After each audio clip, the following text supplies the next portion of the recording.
Hello friends, welcome to session 4 of our study on the rule of life, and I hope that you have been making really good progress in not only reading this wonderful book by Ken Shigematsu, which I'll point out in just a moment, but also that you've been making progress in identifying some habits that when I do these things, I become a better follower of Jesus. And this rule of life, it's not for anybody else to see. It's not for you to show off. It is for you to know and you to practice. And again, the word rule means trellis. It's a framework by which you can lean your life up against, and these certain habits. And I go back to that statement over and over again. We form our habits, and then our habits form us. You are a person of habits, whether you want to be or not, right? And so spiritual discipline, a rule of life, is just a matter of being very intentional about developing habits. So for today's session, you should have read pages 123 through 165. And this is the section on restoration, what it means to stay fresh and stay strong. We're going to talk about things like playing. We're going to talk about things like exercise and eating and so forth. So if I could put one theme over this other than restore, it would be stewardship. And stewardship is kind of an old-fashioned word around the church, but actually it's has some good communication potential in our culture. We talk about the stewardship of our water resources, stewardship of the environment. Stewardship just means management. I don't own it, but I manage it. And so God has given you some things to manage, one of which He's given you a body. And again, the Scripture makes it very clear that our bodies don't belong to ourselves. Our bodies belong to the Lord. And so there's some things that we can do to steward our bodies well. The resources God gives us, particularly our financial resources, I don't own what's in my bank account, but God has given that to me in order for me to manage it. So we're going to talk about 4 areas of managing. The first 3 have to do with my physical stewardship, the stewardship of my body. And the last one has to do with the stewardship of my financial resources. Now here's where I'm just going to be honest with you. In Shigematsu's book, this is the only part where I thought he was really trying to fit something in that didn't quite fit. If I were to talk about financial stewardship, I would put it back with the spiritual disciplines and prayer and Scripture. Generosity is one of those spiritual disciplines that Jesus talks about, one of those spiritual roots. But, be it as it may, He's included it in this part, so I'm trying to pull it all together. And so we're going to talk about 4 areas that affect stewardship. The first 3, the stewardship of our body. And so let's talk about food. As you deal with a rule of life, I think you need to include something, in my opinion, on food.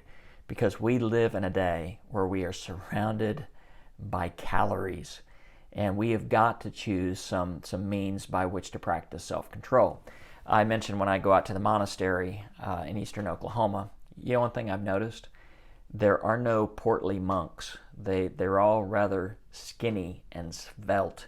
Now part of that is they are physically working most of the day. They work, they eat, they pray, they rest. And their life is so intense that, in fact, I was talking to the guest master out there once. He said we had one young man who come in as a monk. He couldn't eat fast enough to keep up with his weight loss. I mean, his weight just plummeted because he was physically active. We'll talk about that in just a minute. But also the food that the monks eat. There is some processed food, but a lot of it is grown right there.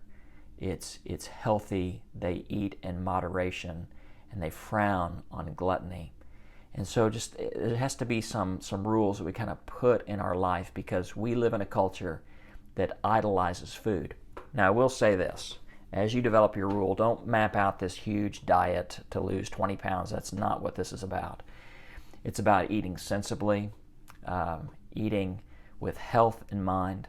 Now I will say, in my own rule of life when it comes to food, I have one day that's an exception. Friday, I don't worry about what I eat on Friday. That's my free day, that's my Sabbath day.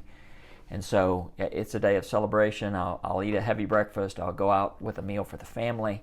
It's kind of one day I just don't worry about it, but the other 6 days, I'm very intentional about what I eat. So there's room for feasting, there's room for fasting. But between those two is the moderation that Paul talks about when he says, whatever you eat or drink or whatever you do, do it all for the glory of God. Okay, so food. I think we need to include something in the rule of life concerning food. I think we need to include something in the rule of life when it comes to sleep. And again, this is stewardship of the body. You might be a person who sleeps too much, and you need to be more active, or you might be a person, and this is typical in our culture, that sleeps too little. And we become people who are exhausted.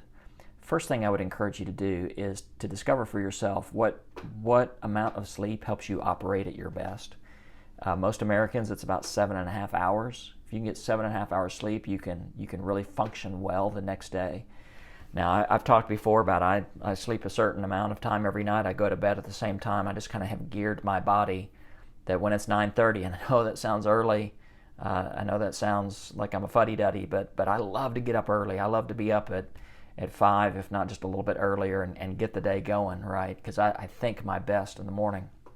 So I understand the power of routine. I understand how much sleep that my body needs, and maybe just need to identify what that is and then do some experimenting with that. Especially, I hold to that rule on Saturday night. Sunday's a big work day for me, and I can't afford to go to bed at midnight and expect to deliver well the next day. And so, especially on those big days, we need to have a plan. It's interesting when you go back to Genesis 1, and the Hebrews believe this, that a day began the evening before. It was evening, it was morning, the first day. The Jewish Sabbath begins Friday at sundown through Saturday sundown. So really, if you're looking at your day, don't look at it beginning in the morning, look at it beginning the evening before, and a lot of that has to do with sleep. I also think it's beautiful that in the day, as the Scripture portrays it, evening and morning, the first thing we do is sleep. The first thing we do is we take our hands off and we let God run the world without us for a while, and we rest. I think that's a good way to begin the day. So food, sleep. Also under the area of physical stewardship is exercise. We are made to move, right?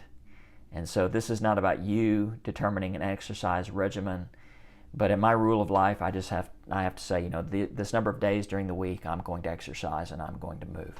Let me tie all this together. Oh, by the way, if you are looking for some inspiration to exercise, Mark Buchanan has just released a new book called God Walk, and it is taking the physical act of walking and making it a spiritual habit as well. And he looks at some interesting vignettes through Scripture as people how they when they walked with God. So as just a continued reading, I would encourage that as a resource.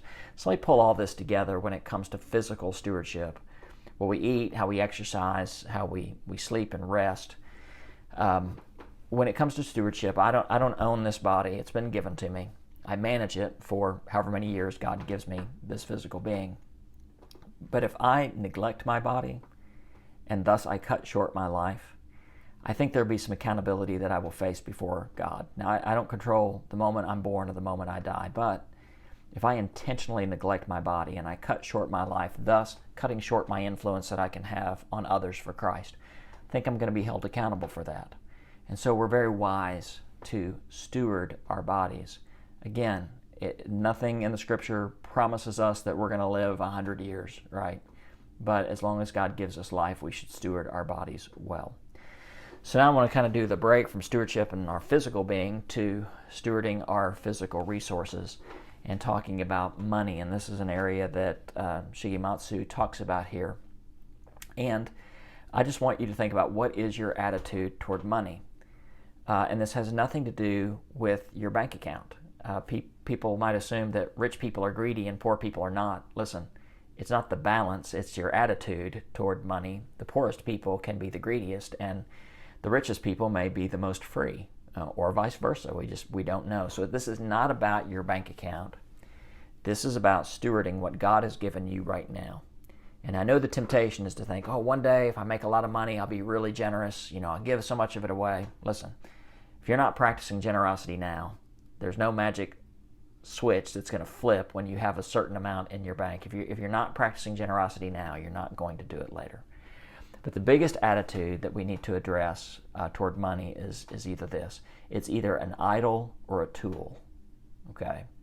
An idol, it is something we worship. tool is something we utilize in order to accomplish another ends, another goal, right? So in your rule of life, if you put anything in there about money, there's some great rules that you can put in about, maybe you say, I'm going to tithe 10%. That would be a part of your rule of life. Or maybe you'd say, hey, I'm going to live off 80%, save 10%, tithe 10%. There's a lot you can do. And don't just stop at 10%. Tithing is not the ending point. It is the starting point. And I think as you go through life, the more you earn, the more earning potential you have, that percentage should probably tick up a little bit. And not that you have to give all 10% of it in one place. I do encourage stewardship and tithing to the church. But maybe you begin to see God in works of other ministries like John 3:16 or Habitat for Humanity. And you say, you know what, I'm going to start giving 1% or 2% to these organizations where I see God at work. Let me also encourage you to do something very creative. I think our generosity needs to be planned. Because if you don't have it in your spending plan, if you don't have it in your budget, it's probably not going to happen. But there's also part of generosity that can be spontaneous. So here's something really fun to do. Take a $10 bill or a $20 bill, just put it in your wallet, and it is not intended for you. It's intended for you to give away to somebody who needs that. Now, I'm not a big fan of giving money to people on the street, although if the Spirit prompts you to give, you give. But if somebody is getting ready to go on a mission trip, you can pull that money out and say, here you go. Maybe a young student in your life has a birthday, and you just found out about it. You pull it out and you give it away. It's you hold on to that bit of money until God says, now, give it away. And it's just this idea that your giving should be planned, but there's also the spontaneous part of this. That when you see the opportunity, you're ready. And it's not, I wish I had some cash. It's you've got it and it's ready to go. Now, for those of you who don't have a lot of money right now, and you don't have $10 you can just give away, there's other ways to be generous. To be generous with your time and your attention. To give somebody 10 minutes of your full attention is probably a gift greater than money. So there's a lot of ways to be generous beyond just that. So my big word for us today, other than stewardship, we steward our bodies and our financial resources. It's the word intentionality. And isn't that what a habit is? A habit is being intentional about the things that we do, that we form our habits, and then our habits form us. I was in a conversation with a young lady not too long ago, and I don't know, we were talking about dental health. I know it sounds kind of funny, but she is trying to floss every night. And she said, I hear if I can do it a month, it'll become a habit. And so she's about 25, 26 days into it. And it's just one of those deals that she is intentionally developing a habit because she knows when she does it, her dental hygiene is better. There are habits that we can have in how we eat food, and how we exercise, and how we rest, and how we use our money that makes us better followers of Jesus. And we should intentionally develop those habits. Not all of them will come easy, but they're all right for us to do. So continue to jot down those habits as we go through. I'm going to encourage you next week when we finish up this last section to take all these random habits, these rules, and kind of begin to solidify them, to codify them, to put them in an order that makes sense to you, because this is just for you. And again, the goal of a rule of life is not to have a rule of life. It is so that we may continue to become, until we completely become, like Jesus Christ. So that's session 4. Next week will be our last session, session 5, and I'll see you then. Take care. Bye-bye.